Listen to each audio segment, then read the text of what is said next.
नमस्कार, मैं हूं श्वेता सिंह और आप देख रहे हैं ट्रू इंडिया न्यूज। जुड़े रहिए हमारे साथ आज की खबरों के साथ।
गोविंद लाल मंदिर में हाथीराम केवड़े जोधपुर का जो हृदय स्थली है, अति प्राचीन मंदिर गोविंद भगवान की, दीनानाथ भगवान की ये परंपरा गुरु पूर्णिमा की, व्यास पूजन की केवल जोधपुर में ही नहीं, सारे भारतवर्ष में बल्कि सारे विश्व में मनाई जा रही है।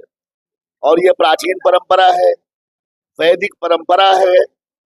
आज बटुकों को विद्याध्ययन के लिए प्रवेश दिलाकर गुरु चरणों में गुरु शरणागति ली जाती थी और एक व्रत किया लिया जाता था कि हम इन्हें वेद, वेदांत, उपनिषद सारी शिक्षाओं से पारंगत करेंगे। और हमारे सनातन धर्म की परिभाषा बताई जाती थी, बड़े उसमें शिक्षा दीक्षा दी जाती थी और आज से ही गुरुकुल में प्रवेश होता था। गुरु के अधीन यानी गुरु की शरणागति, दीक्षा, संचक्रांकन, ऊर्ध्वपुंड धारण, शिखा, सूत्र इत्यादि के विषय में जो गहन जानकारी है, विद्यार्थियों के मन में गुरु जी शिक्षित और प्रशिक्षित करते थे। तब हमारा ये देश कभी जगत गुरु कहलाता था। सारा विश्व हमारे देश में आज भी शोध करने आते हैं कि बात क्या है भारतवर्ष में, जबकि इससे संपन्न देश है। सारे डिग्री के लोग, अच्छे अच्छे चिकित्सक हैं, वैज्ञानिक हैं, पर हमारे भारत की धरती के लोग ही बाहर जाकर के और ऊंचाई पर पहुंचे हैं। और वो देन थी ऋषि परंपरा की। इसे व्यास पूर्णिमा भी कहते हैं। आप देख रहे हैं प्रातःकाल से छोटे बच्चे, युवा, वृद्ध, स्त्रियां छोटी छोटी अपने भावनाओं में पूजा की थाली लेकर के, अपनी कामनाओं को लेकर के और गुरुचरण की पूजा करती है। विशेष बात है, और देवताओं की पूजा होती है, अपन गले में माला पहनाते हैं, सिर में तिलक लगाते हैं, पर गुरु एक ऐसी शक्ति प्रदाता का पद है गुरु जी का। गुरु में एक ऐसा तत्व है कि गुरु के केवल चरण के नख की पूजा होती है। गुरु चरण कमलेभ्यो नमः। गु माने होता है अंधकार, रु माने होता है प्रकाश। जो हमें अंधकार से प्रकाश की ओर ले जाए, जो अवनति से उन्नति की ओर ले जाए, लौकिक बंधन से पारलौकिक मुक्ति की ओर ले जाए, वह है गुरु। और गुरु के द्वारा बतलाए हुए मार्गों का अनुसरण शिष्य करता है तो अपने मानव जीवन के परम लक्ष्य की प्राप्ति करता है।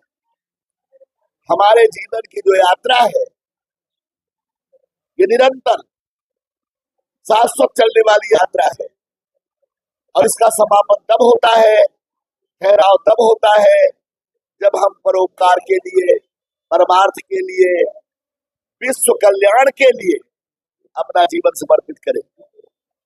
सर्वे तस्मिन् सन्तु, हमारी आपकी भावना होनी चाहिए। आज गुरु पूजन के समय इस महोत्सव में आप देख रहे हैं विशाल भंडारे का कार्यक्रम भी चल रहा है।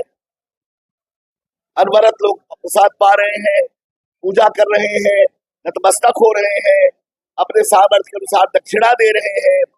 इसके साथ एक संकल्प करें कि किसी प्रकार के भी मादक पदार्थ का यदि हम सेवन करते हैं, कोई भी नशा, और इसके साथ साथ काम हो, क्रोध हो, लोभ हो, मोह हो, वह विकार भी हम दक्षिणा के रूप में गुरु चरणों में समर्पित कर दें। संकल्प ले लें कि आज से हम एक अच्छे मानव बनेंगे। हमारे अंदर दया, धर्म, दूसरों के परोपकार की भावना का संकल्प लें। ऐसी भावना हमें आपको रखनी चाहिए। विश्व कल्याण की भावना रखनी चाहिए। वसुधैव कुटुंब की भावना रखनी चाहिए। वसुधैव कुटुंबम, हमारे गुरुदेव भगवान कहते हैं कि संसार में बहुत पुराण है, ग्रंथ है, उपनिषद है, अलग अलग मजहब के लोग हैं, पर सबके, चाहे वो कुरान हो, चाहे गुरु नानक जी साहब का ग्रंथ हो, चाहे कबीर पंथ के लोग हो, सबके ग्रंथ का निचोड़ है, 4 वेद 6 शास्त्र में बात लिखी है दो, सुख दीन है सुख होता है, दुख दीन है दुख हो। आपको जो चाहिए, आप जो अपने लिए चाहते हो, वह ही दूसरों के लिए कामना करें। अपनी उन्नति और दूसरे की अवनति, अपना बनाना और दूसरों का बिगाड़ना, यदि ये भावना आपकी है तो आप कभी सुखी नहीं रहेंगे, कभी आपकी उन्नति नहीं होगी, अवनति होगी। गुरुदेव का एक संदेशा है, मां हिंसी स्तम्भा प्रजा, कभी हिंसा मत करिए, कभी असत्य संभाषण मत करिए, किसी के अधिकार को अतिक्रमण करने की चेष्टा मत करिए। हम नमक रोटी भले खा लें, थोड़ा सा वस्त्रों से अपने तन को ढक ले, पर दूसरे की संपत्ति का अतिक्रमण करने, दूसरे को तकलीफ देने, दूसरों का अपमान करके सम्मान पाने की भावना नहीं रखनी चाहिए। ये केवल गुरु और शिष्य का संबंध है। जैसे नवरात्रि में 9 दिन दुर्गा जी का उत्सव होता है, रामनवमी में राम जी का होता है, कृष्ण जी का जन्माष्टमी में होता है, इसी तरह से एक वर्ष में गुरु जी का पर्व केवल गुरु के लिए समर्पित होता है। सारे शिष्यों को चाहिए, यदि हम शरणागति नहीं लिए हैं, अभी अभी आपके सामने माँ लेके आई थी, दादी लेके आई थी छोटी बच्ची को, उसने निवेदन किया कि मैं इसे गुरुमुख दिलाना चाहती हूँ। तो इसके विषय में हमारा शास्त्र कहता है कि हमारी पत्नी आ जाए तब हम गुरु दीक्षा ले, हम बूढ़े हो जाए तब गुरु दीक्षा ले, ऐसा नहीं। 12 दिन हमारे संस्कार जन्म के हो गए हो, 12 दिन का बच्चा हो गया है, सूतक दोष समाप्त हो गया है, तो गुरु के चरणों में उसे लिटा दो, सौंप दो। सौंप दिया सौभार आपके चरणों में, और जब वो लायक बने तब गुरु जी के पास फिर से उसे ले जाओ। हम जानते नहीं है कि दवा किस किस से बनी हुई है। डॉक्टर के पास जाते हैं, निवेदन करते हैं, और डॉक्टर उन दवाओं से हमारी बीमारी को तुरंत ठीक कर देता है। ऐसे यदि बच्चा भले छोटा हो पर गुरु के चरणों में समर्पित हो गया, गुरु जी ने इसके मस्तक में हाथ रख दिया, संबंध स्वीकार कर लिया कि हाँ मैंने तुझे शिष्य बना लिया, तुम मेरे हो गए, समझिए उसका कल्याण हो जाए। उसके जीवन में आने वाली बाधाएं कम हो जाएगी। ये गुरु शरणागति का प्रभाव पूज्यपाद लक्ष्मण पीठाधीश्वर स्वामी हरिवंशाचार्य जी महाराज ने इस दास को, मेरे को स्वतः हमारा व्रतबंध नहीं हुआ था तब संचक्रांकन उनने कर दिया था, और ये उनकी वाणी थी, उनका प्रमाण था कि कभी संकोच मत करना। यदि कोई शरण में आना चाहे तो तुम्हें क्या करना है, उसको भगवान की ओर सौंप देना है। गुरु क्या करता है, माध्यम बनता है, जीव को लेके और भगवान के चरणों में सौंपता है। इसलिए ये भगवत शरणागति बड़ी ऊंची चीज है। गुरु दीक्षा के बगैर आपके हाथ का जल, हमारा शास्त्र कहता है, ना पितर लोग लेते हैं ना देवता लोग लेते हैं। यहाँ तक कि पहले यति सन्यासी आते थे, भिक्षुक आते थे, पूछते थे कि क्या गुरु दीक्षा लिया है। यदि कह दे हाँ तो उसके यहाँ भोजन कर लेते थे, जल पीते थे। यदि कह दिया ना तो हम तेरी भिक्षा नहीं लेंगे। पर आज परंपरा बदल गई है, आधुनिकता आ गई है, तरह तरह के लोग तर्क कुतर्क वितर्क करते हैं, पर हमारा शास्त्र तो सत्य है, एक है और हमेशा रहेगा भी। ये बरसात में कीचड़ खूब हो जाते हैं, तरह तरह के धर्म पंथ के लोग बातें करते हैं, पर वास्तव में हमारा सनातन धर्म हमेशा अडिग रहा है, सत्य रहा है और रहेगा। और यही धर्म एक ऐसा है जो कहता है तुम मेरे पिताजी हो, जो कहता है तुम मेरे बच्चे हो। पिताजी को हम क्या कहते हैं, पैर छूते हैं, देवता मान के प्रणाम करते हैं। मातृदेवो भव, पितृदेवो भव, अतिथि देवो भव, सबका सम्मान करना हमारा ये धर्म सिखलाता है। आप पश्चात देश में चले जाओ, इंग्लैंड चले जाओ, अफ्रीका चले जाओ, और देशों में चले जाओ, कोई किसी का पैर छूता नहीं, कोई जानता नहीं, कोई पत्नी नहीं कहती कि मेरे ये वीर परमेश्वर है, कोई बेटा कहता नहीं मेरे बाप मेरे भगवान है। वहां एक फ्रेंडशिप जैसी वातावरण है, 4 पत्नी बदल जाए, 5 पत्नी बदल जाए, पर हमारा ये देश राम का देश है। राम ने एक पत्नी व्रत लिया था, यावत जीवन उसका परंपरा का पालन किया, तो पुरुषोत्तम मर्यादा पुरुषोत्तम राम की डिग्री मिली। भगवान कृष्ण उनसे उदार निकले। जेल में रहने वाली, संसार से उपेक्षित बच्चियों का जो किडनैप की गई थी, उन बच्चियों को जिसको कोई स्वीकार नहीं करता था, जेल से निकलने वालियों को 16,100। मेरे को संसार हंसेगा तो हंसे, पर जिनका कोई नहीं है उनका मैं।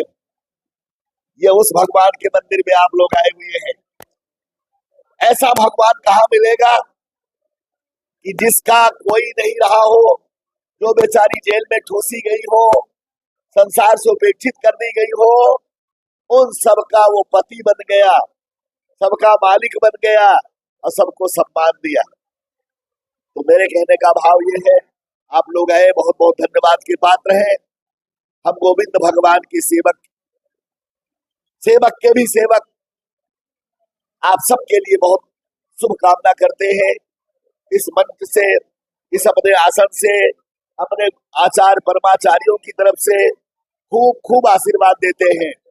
आप सुखी रहे, भक्तिवान बने, निष्ठावान बने, धन धान्य से परिपूर्ण आप सब हो जाएं, पर भगवान के चरणों में प्रेम आप सबका लगा रहे। और ऐसे ही अपने माता के लिए, अपने पिता के लिए, अपने पूजनीयों के लिए विनम्रता और श्रद्धा भक्ति रखनी चाहिए। जो आशीर्वाद है ये अमोघ होता है, सबको आशीर्वाद चाहिए। भक्त को भगवान का आशीर्वाद चाहिए, बेटे को पिता का आश्रय चाहिए, पत्नी को पति का आश्रय चाहिए, बहन को भाई का आश्रय चाहिए। ऐसे ही शिष्य को गुरु का आश्रय चाहिए, और गुरु से बड़ा दयालु कोई पद नहीं है। बंदो गुरुपद कंज कृपा सिंधु नर रूप हरि। तो आज केवल शिष्य को अपने गुरु से आशीर्वाद लेना, गुरु को प्रसन्न करना, गुरु की पूजा करने का ये उत्सव है, ये महोत्सव है जो सारे देश में बड़े धूमधाम से मनाया जाता है।